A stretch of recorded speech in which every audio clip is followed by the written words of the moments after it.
इस मूवी की शुरुआत वहीं से होती है जहाँ जर्सिस ने 300 स्पार्टन योद्धा को मार दिया था। अगर आपने पहला पार्ट नहीं देखा तो डिस्क्रिप्शन में लिंक दी गई है। अगर आप नए हो तो चैनल को सब्सक्राइब जरूर करें। जर्सिस अपने घोड़े पर बैठकर लियोनाइडस के गर्दन को काट देता है और उनके बीवी बच्चों को अपना गुलाम बना देता है और उनके शहर को पूरा तहस-नहस कर देता है। अब वो पूरे स्पार्टा को खत्म करना चाहता था और उसके साथ लियोनाइडस की रानी गार्गो भी उनका सामना करने के लिए तैयार थी। रानी गार्गो अपने स्पार्टन योद्धा को 10 साल पहले की फारसी राजा डेरियस की जंग के बारे में बताती है कि राजा डेरियस नहीं चाहता था कि यूनान आजाद रहे। वो उनको अपने पैरों पर झुकने के लिए यूनान आया था। समंदर के रास्ते से कई हजारों सैनिकों की फौज मैराथन पहुंची। यूनानी रक्षकों के मुकाबले वो फौज 3 गुना ज्यादा थी। डेरियस के सिपाही अपने हथियार बांटने से पहले ही एथेंस के सिपाहियों ने उन पर हमला किया और वो पागलपन की रणनीति एक मामूली एथेंस के सिपाही ने बनाई थी और उसका नाम था थेमिस्टोक्लिस और फारसी राजा डेरियस को भी मार दिया। और वहीं पर था जर्सिस जो राजा डेरियस का बेटा था।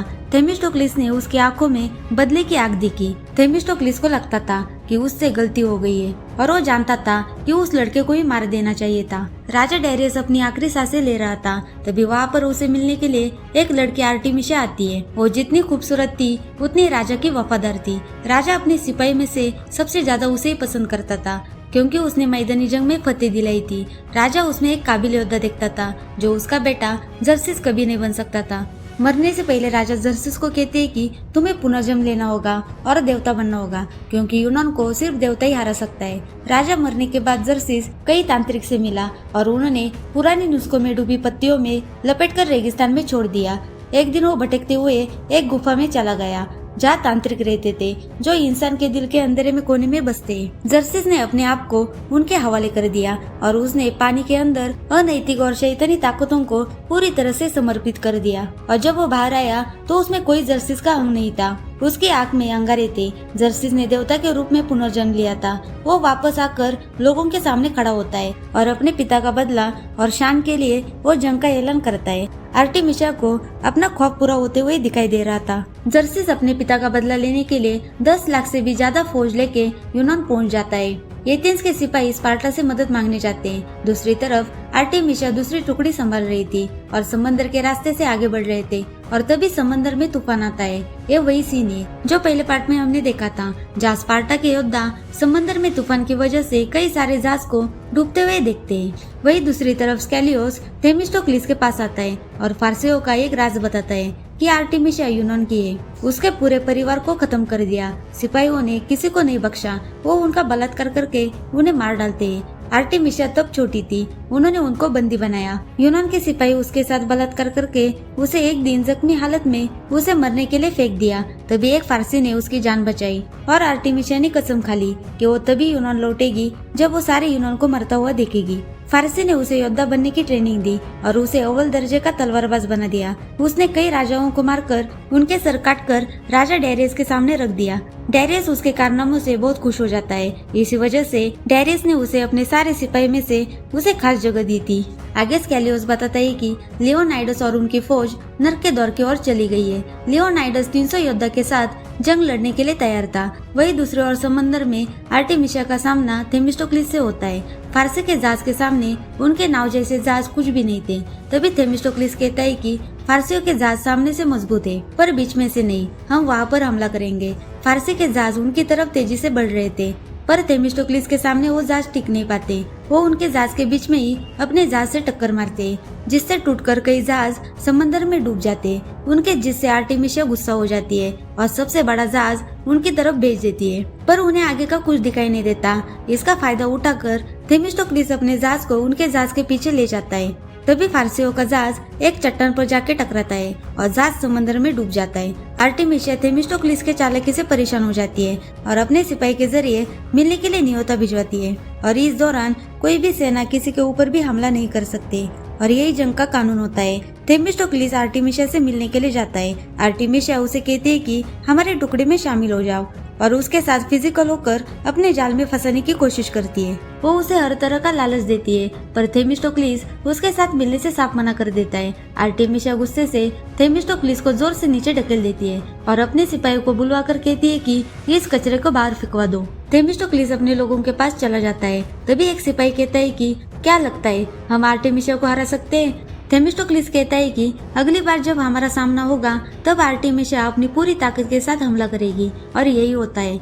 आर्टेमिशिया अपनी रणनीति खुद बनाती है और समंदर में एक तरह का लिक्विड फेंक देती है ताकि उसमें आग लगाकर यूनान के जहाज को जला दिया जाए, और अपने कुछ सिपाहियों को पानी में से भेज देती है। उनके कंधे पर भी वही लिक्विड से भरा हुआ बैग बंधा हुआ था। जब वो लिक्विड सारी जगह पर फैल जाता है तब आर्टेमिशिया आग के गोले फेंकना शुरू कर देती है, जिससे उनके जहाज पर आग लग जाती है। आर्टेमिशिया ने जो सैनिक पानी में से भेजे थे वो थेमिस्टोक्लिस के जहाज पर पहुंच जाते हैं। तभी आर्टेमिशिया तीर पर आग लगाकर उस बंधे हुए लिक्विड पर मार देती है। थेमिस्टोक्लिस कुछ कर पाता तभी उनके जहाज पर ब्लास्ट होता है। आर्टेमिशिया की रणनीति के सामने यूनान हार जाता है। थेमिस्टोक्लिस के सारे सैनिक मारे जाते हैं, पर थेमिस्टोक्लिस बच जाता है। अब थेमिस्टोक्लिस को अपनी गलती का एहसास होता है कि अगर उस वक्त मैंने उस लड़के को मार दिया होता तो ये दिन आज देखना नहीं पड़ता और कई लोगों की जान बच जाती।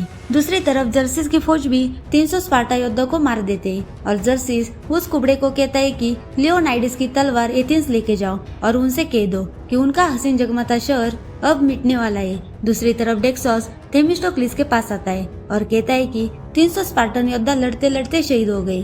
थेमिस्टोक्लिस अपने एक आदमी को कहता है कि 300 स्पार्टन योद्धा की कुर्बानी की दास्तां यूनान के सारे गांव में लेके जाओ, ताकि इनकी कुर्बानी सारे यूनान को एक कर देगी। और वो खुद एथेंस चला जाता है, जहाँ पर वही कुबड़ा पहुंच चुका था। उसने अगर गद्दारी नहीं की होती तो स्पार्टा शहीद नहीं होता।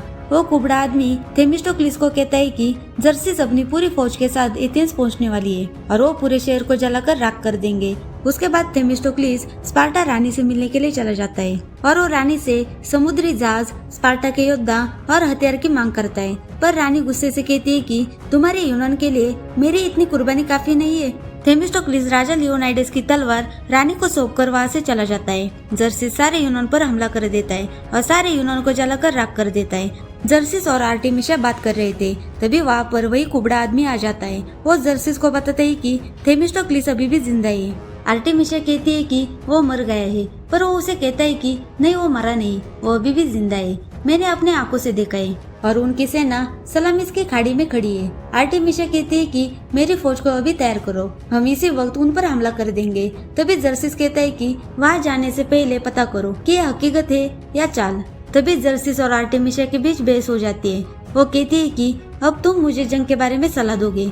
जर्सिस उसे थप्पड़ मारकर गिरा देता है, पर आर्टेमिशिया किसी भी हालत में यूनान को खत्म करना चाहती थी और वो अपनी फौज लेके हमले के लिए निकल पड़ती है। थेमिस्टोक्लिस उसके साथी को कहता है कि अब मेरे पास कोई भी चाल नहीं है, यह हमारी साथ में आखिरी जंग होगी। उन्हें पता था कि स्पार्टा के बगैर यह मुकाबला नहीं जीत पाएंगे और थेमिस्टोक्लिस जानता है कि आर्टेमिशिया के बिना फारस की फौज कुछ भी नहीं है और वो सबसे पहले आर्टेमिशिया को खत्म करना चाहता है। थेमिस्टोक्लिस कहता है कि मैं कैसे भी करके आर्टेमिशिया को मार दूंगा। और अब थेमिस्टोक्लिस के 6 जहाज और आर्टेमिशिया के कई सारे जहाज आमने सामने आ जाते हैं। अब उनके बीच घमासान युद्ध शुरू हो जाता है। आर्टेमिशिया अपनी तलवार से कई यूनान को मौत के घाट उतार देती है। थेमिस्टोक्लिस अपनी जान पर खेलकर और घोड़े पर बैठकर आर्टेमिशिया के पास पहुंच जाता है। उन दोनों के बीच जबरदस्त लड़ाई शुरू हो जाती है। वो दोनों बुरी तरह से घायल हो चुके थे। वो दोनों एक दूसरे के ऊपर भारी पड़ रहे थे।